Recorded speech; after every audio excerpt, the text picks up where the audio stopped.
Hello, everyone, and welcome to Neurocracy. Today, we're joined by Dr. David Gozal, an internationally recognized leader in sleep medicine. He serves as Dean of the Joan C. Edwards School of Medicine at Marshall University and has spent decades studying sleep disordered breathing, particularly in children, and how it affects the brain and long-term health.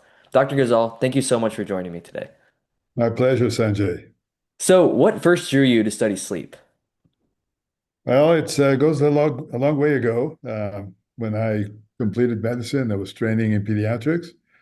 I had an unfortunate event that marked me in a very special way. I was on call in the emergency room. Yeah. It was at night, it was in the winter, and the mom arrived with a 3 month old, almost 3 months old baby boy who had been born healthy, was the firstborn.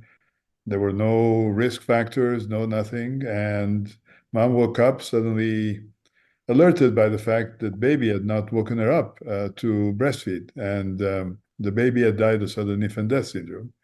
She Wow. obviously rushed to the emergency room and came, and I was there. I tried to do CPR on the baby and spent a lot of time trying to revive it, but that was not successful. And it dawned on me at that moment that that baby death occurred during sleep. And I realized that I didn't know much of anything about sleep. At that Yeah. time, medical school, we didn't learn about sleep at all. So I made it almost a mission to start learning about sleep and to discover whatever was possible about sudden infant death syndrome from one thing to the other. Many, many years later, sleep is a very passionate topic of my life, of my professional life. I can't say that I'm a good role model in sleeping. I don't Yeah. sleep as much as I should, but Yeah. we'll talk about it. Yeah. So, speaking of sleep, actually, so my first like academic question for you is, what do parents need to know about pediatric sleep apnea? Well, first of all, let's start with the fact that for anybody, snoring is not a normal feature of breathing. Okay. Uh, so when you go to sleep and there's snoring, that means that there's increased upper airway resistance. It means that the upper airway is actually a little bit smaller than what it should be. It creates, instead of having laminar flow, you have now turbulent flow, which around the vocal cords will create the noise that some of us find cute, others find abhorrent, and many, many bed partners of men, mostly men who snore, Yeah. hate because it wakes them up, and so they can tolerate it. But on a serious note, snoring should it indicates essentially the presence of increased upper airway resistance, which is not a normal feature of breathing. Now, from there, there's a whole spectrum, all the way from snoring that doesn't affect anything. That's what we call primary snoring, all the way to arousals because of difficulty breathing, and then ultimately occlusion of the airway or events in which the airway is a little bit more constricted or completely occluded that leads to lowered oxygen tensions, leads to arousals in order to wake up. And so you can imagine that somebody, and that's what we call obstructive sleep apnea. It exists in adults, it exists in kids. It is quite frequent. We estimate that about 3 to 5% of all kids actually suffer from sleep apnea. We know that that's much higher in adults, about 20 to 25% suffer from sleep apnea. It's Yeah. estimated, in fact, that about 1 billion people in the world suffer from sleep apnea. Um, Wow. and, and many of those, of course, are not diagnosed. Yeah, So I believe in the US, I think around like 80% are not like estimated to be not diagnosed. So, that's right. And yeah. so that's true also for kids. And so Yeah. we wonder, okay, so who cares if sleep apnea doesn't do anything to anybody, doesn't cause any damage to other health systems or other organs, we wouldn't care. And so as it relates to kids, we know at least three major consequences of sleep Okay. apnea in children. One is cognitive, in other words, learning and behavior behaviors that resemble attention deficit and can be actually misconstrued or misperceived as being ADHD, when in fact, many of those, about 36%, are not ADHD. They're actually, all they have is sleep disorder breathing or sleep apnea. Oh, wow. So many kids will actually, so imagine that you go to sleep, you snore, you have these events, you wake up in order to catch your breath. It's like Yeah. having phone calls all night long to Yeah. tell you that you need to breathe. Well, if I did that to you just with a phone, the next day you're going to be very tired. But Yeah. kids who are tired, what they do, they become restless, they become a little bit emotionally labile. They cannot pay attention, so they're not going to learn very well at school. And the teacher who's watching them is going to think that they have ADHD, refer them to treatment. They're going to get a psychostimulant, which is going to take care of the sleepiness. But in fact, you have not taken care of the problem, which Yeah. is sleep apnea. So now the kid goes with a signature called he has ADHD instead of having a diagnosis of sleep apnea being treated, which then would resolve in many of those cases the problem. Okay, so that's Yeah. one problem. Yeah. The other is particularly in children that are, obese, so they have heavy, bigger. Um, there's a tendency to develop insulin resistance and lipid alterations, which obviously for the long term are not very good for your cardiovascular system. Yeah. And finally, it can cause hypertension. If you wake up many, many times, or you have levels of oxygen that drop and come back, that leads to dysfunction of the autonomic nervous system, and that causes the incipient, the beginning of hypertension, which, over long term can cause a lot of damage to the organ systems, including the heart. And those are not good things. Since as pediatricians, our job is not only to be taking care of children to make them healthy, but also to make sure that they become healthy adults. You can realize that a disease that is not known, that causes long-term consequences, is not something that we should miss. Yeah. So, how do you think like what do you think are some approaches to possibly raise awareness or improve like the diagnosis of this? Because the way you mentioned it, like I can see how it's very easy to kind of like overlook this potential problem.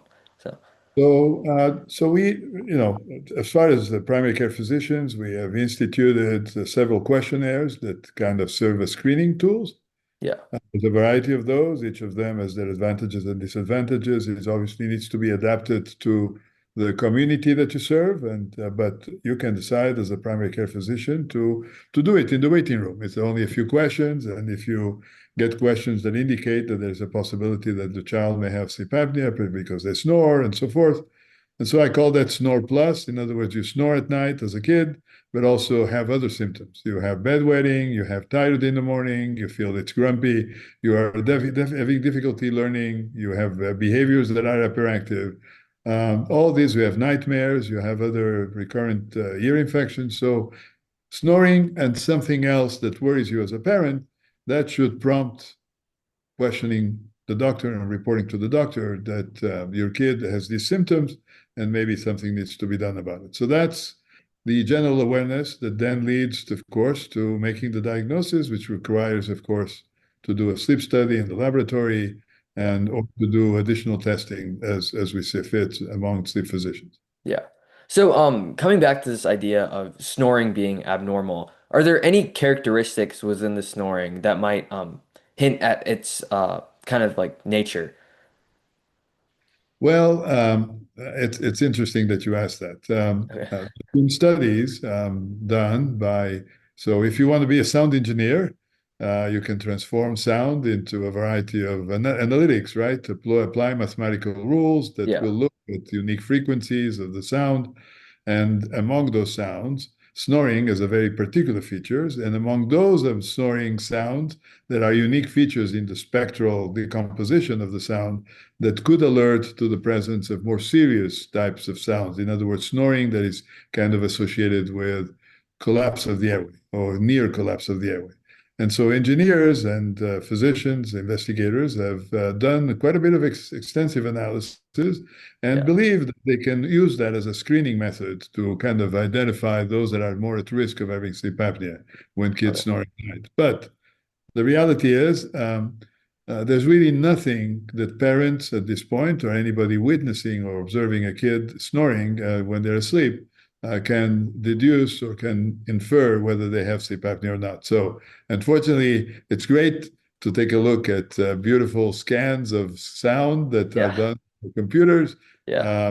Uh, but even with artificial intelligence, you can get some degree of predictability.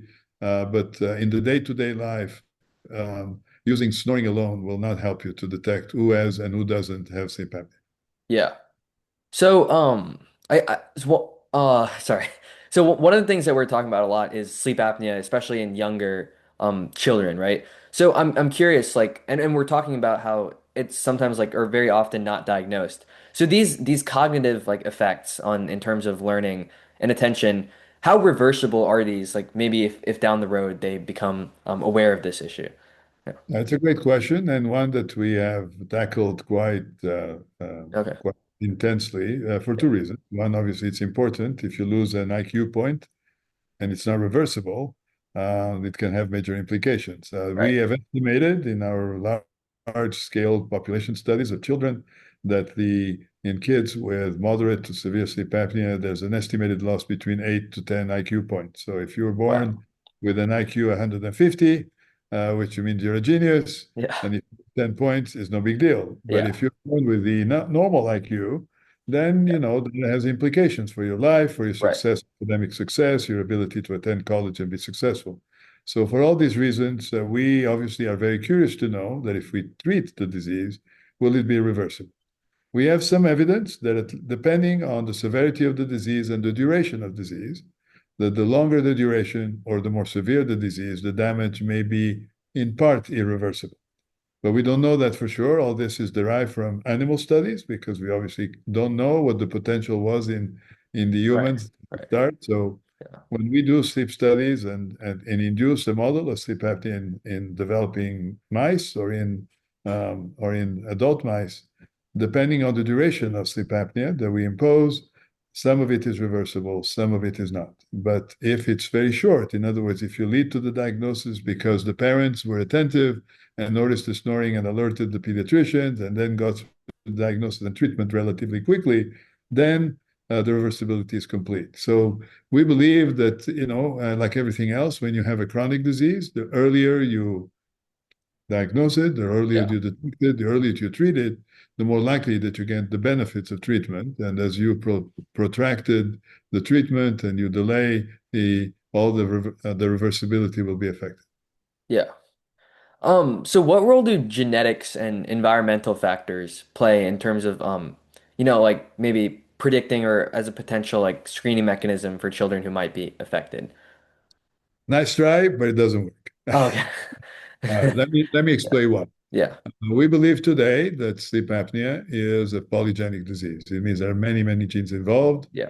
Some of them have to do with neuromuscular control of the airway, therefore, both the brain, the brainstem, mechanisms of sensory stimulation, and all the sensors that we have in the body that are regulated by a variety, a large constellation of genes, all of them play a certain role. Yeah. Uh, there's also immune function. There's also, of course, the issue of obesity, because obesity increases the risk of sleep apnea in children and in adults. It's a major factor. So all of that makes that a disease, sleep apnea is not one disease, but it's many, and many that are influenced by very different genes. So Yeah. a gene scan is not going to get you a diagnosis of sleep Right. apnea. Yeah, I see. Yeah. So that's one. Second is the environment. So if you live in a very polluted area, yes, you're more at risk. But like everything else, when you have an interaction between a very polygenic disease, in other words, that you have certain risk, but it's not all or none, it's just a risk. Yeah. The risk that is increased. So I said, you have a 1 in a million risk, right, of having sleep apnea, just for the sake of example. And now you're exposed to pollution in the air, and now you increase it to 3 in a million. That means that there's going to be still 999,997 that will not have the disease, right? Yeah. Yeah. You can see why neither the environment nor the genetics are going to be very helpful in Yeah. detecting these in sleep apnea. But we know that it exists in families. So if both parents have sleep apnea, the likelihood of a child having sleep apnea is much higher. Again, if you live in areas that are very polluted or you have a lot of infections, viral infections, that increases the risk. So you can see that there's a lot of interactions that are important in bringing the risk up, but we cannot predict anything at this point just on the basis of those factors. Yeah. So this one is more of like a personal, like clarifying question. So w when I was younger, actually, I had my tonsils removed. So I'm curious, like, what's the relationship between that and like sleep apnea, or, like breathing, snoring, etc. Yeah, great question. So tonsils are lymphatic tissue that grows in the airway. That's both the adenoids and the tonsils are part of a defense mechanism that is important in protecting you from external viruses, bacteria, pollution. Yeah. They will clear up all of that gunk, if you wish, all of that, and make sure that it doesn't go to your lungs, it doesn't cause pneumonia, or doesn't cause more damage, right? The problem with that is that the tonsils and adenoids are in the upper airway, they are in the space. And when you have, for example, viral infections, they will grow because they need to grow to recruit these lymphatic cells that will battle the infection. As they grow, Yeah. they occupy a certain space. And if they occupy the space and this is recurrent, then the tonsils become always bigger. The allergies will prompt the adenoids, and viruses will prompt the adenoids and tonsils to become bigger and start creating very narrow airways, which Yeah. then you're predisposed to sleep apnea by virtue of other factors, such as your craniofacial features or your neuromuscular function.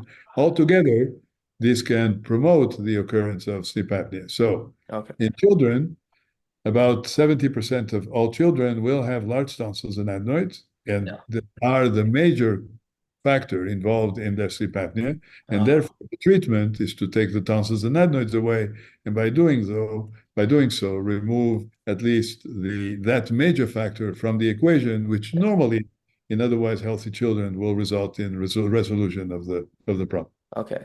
For a while, not forever, for a Yeah. while, Yeah. as you grow up and you gain weight and etc., you're at risk again because you have already demonstrated that you have a predisposition for sleep apnea.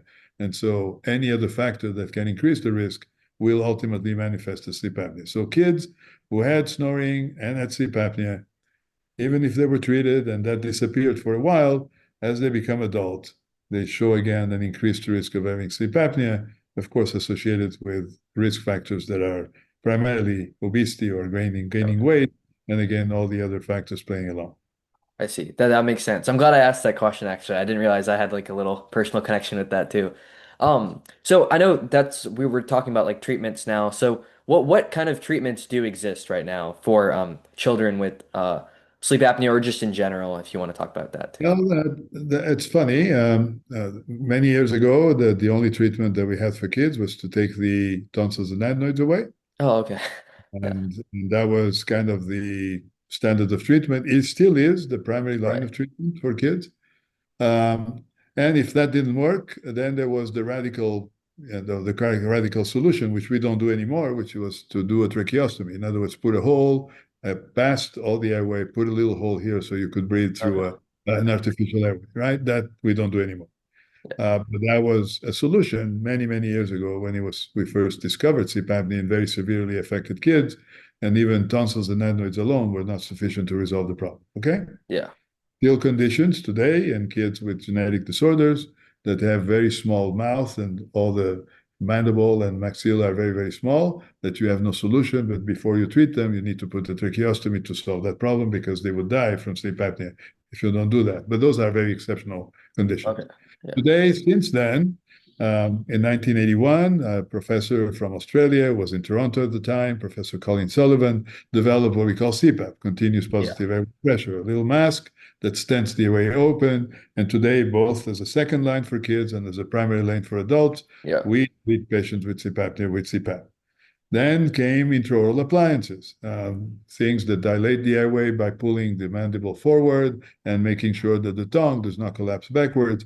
And by doing this, so that can be very effective in a subset of patients, we can stimulate the nerves. That's called a variety of what we call hypoglossal. There's the nerve that stimulates the tongue and the dilators of the airway. It's the hypoglossus nerve. Yeah. So we can stimulate it with a pacemaker that makes it when you go to sleep, the tongue Oh, will be activated. And that's for a very small group of people that yeah. really, and you can do surgery of the airway to Right. make the airway bigger. And there's a variety of techniques that are developed that DNT surgeons do, craniofacial surgeons do, in order to keep all that. And now, more recently, there's a variety of medications that have come along that the combination of specific medications, I won't belabor on those, are showing quite a bit of promise to minimize or to reduce the severity of the disease, and by doing so, making the treatment a little bit more tolerable for those that have difficulty tolerating it and being adherent to it. So you Interesting. can see we are expanding the array of options Yeah. by being much more selective on the mechanisms that cause sleep apnea, and by doing so, enable a more personalized medicine to be Yeah. implemented both for kids and for adults. Okay, that's cool. I'm glad to see that it's advancing and rapidly improving. I remember I'm just thinking about like my tonsils getting removed, and Yeah, so it's cool that you mentioned that. So imagine one day, this is where we're working towards, yeah, that instead of having to do surgery to take your tonsils and adenoids, we actually put an aerosolized inhalation of nanoparticles, right, liposomes, that have inside specific genes that will turn off the things that make the tonsils big, and so now they will be reduced to a size that is small, and we're doing that with sleep apnea. That's kind of the direction that wow, we're. that sounds pretty cool. Yeah, Yeah, so that's nice. Yeah, and it's funny that you mentioned that because my last question for you is actually looking ahead in the next like couple of years, maybe like 5 to 10 years. What questions and like direction do you see research in sleep apnea heading towards, or what kind of questions um like do you see like being approached? so as I alluded at the beginning, sleep apnea would not be a disease if it didn't cause damage, right? Right. So one of the things that we want to make sure is that even if you have chronic disease that has not been treated for a long time, how can we maximize the reversibility of the Yeah. morbidity that is associated with the disease, right? So in adults, it can cause ischemic heart disease, strokes. It can cause a variety of renal problems, metabolic problems, diabetes, cognitive problems, Yeah. Alzheimer's. You can see there's a vast array of things that can progress, and you would like to stop it and even reverse the damage that has been done. So Yeah. we're developing approaches to try and identify the mechanisms and the genes, the specific genes that govern some of these mechanisms of defense or that can reverse the damage. And by doing so, that not only give the treatment for sleep apnea, but also give treatments, what we call adjuvant treatments or additional treatments that will accelerate the recovery and permit, obviously, the people to live a longer and healthier life. Yeah. That's good to hear. I'm excited to see where the field is heading towards too. And the example you had with the nanoparticles is very interesting. So on that note, Dr. Gozal, thank you so much for joining me today. It was very interesting to speak with you, and I'm glad I was able to kind of talk a little bit about my own personal connection with it too. So Sanjay, yeah. pleasure to meet you and go for it. And I wish you only success. And hopefully, I see that. Are you planning to study medicine, by the way? Yes, yes. Okay, Well, like research medicine. I think for now I'm actually interested in like an MD PhD. So sounds good. yeah. Yeah. But I'll find out in college, I guess, more specifically. We'll be happy to discuss further as you go along in your career. Yeah. Maybe there's a place for you to come to and establish a laboratory and learn a laboratory here. Oh Okay? yeah. Yeah. Yeah. Thank you. All the best. Thanks for having me.